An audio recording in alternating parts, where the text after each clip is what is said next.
My son, who is general manager for a company in Nashua and who runs a couple of businesses of his own over in the Exeter area and lives there, said to me not too long ago, "Mom, will you stop talking about Berlin and the North Country? Nobody cares about it." Down here, right. And I said, no, I won't, and there's two reasons that I won't. Number one, that upbringing shaped everything about who I am. My value system, that granite toughness that, my cards talk about, it is part of who I am. But more importantly, it is the canary in the coal mine. 5 decades ago, we walked away from the North Country. We are walking away from Claremont. We are walking away from sections in the western part of the state. And if we continue to do that, we will be nothing more than a corridor from Concord to our border. And you are quite right that resources are being spent up there. The problem is the resources are being spent in the wrong way.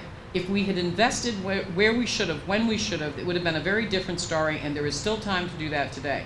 Every study shows that when you have an economically stressed area within your state, that the job of government is to go in and to provide the infrastructure that welcomes the next generation of industries and businesses. So what do they need in the North Country? They need good transportation infrastructure. They need good communication infrastructure. They need a way to get from there to here.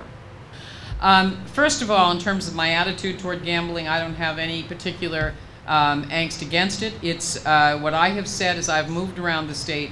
It's very clear there are folks in certain locations, Sugar Hill, Franconia comes to mind, Littleton, the Seacoast area, they don't want it. They don't want it. And so I have said one of the top criteria has to be local input and whether they want it. I'm very aware that the selectmen have voted for it. I was just talking to somebody from Hudson, they've voted for it. The police chief, I believe, in Salem voted for it. So I've tracked that very carefully. It seems obvious that in general, the votes in Salem, Hudson, Pelham, I think even up to Manchester, have been in favor of expanded gaming. So first of all, it has to rely on that kind of local input. The benefits of gambling go to the state. The problems with gambling, we all know there are some, we're down to the local level. So you have to have a loud voice in that. And I think that to a large extent you have in this area. The second thing because I have 3 major criteria that I operate by. The second thing is that it has to have very, very good oversight. There have been abuses in around the country at times, and so there has to be a very good oversight committee. And I know in Massachusetts, for example, it really took some time to get their oversight committee together. And then thirdly, what I'd like to see is a real wall between that industry and its ability to buy legislative influence. I have refused in my campaign to take any contributions from gambling interests. I want whatever decision that comes to my desk with any bill to be pure of mind, if you will. So I have not taken any contributions from the gambling industry or gambling interests. That all said, I think that it depends on the bill, that we'll have to see it.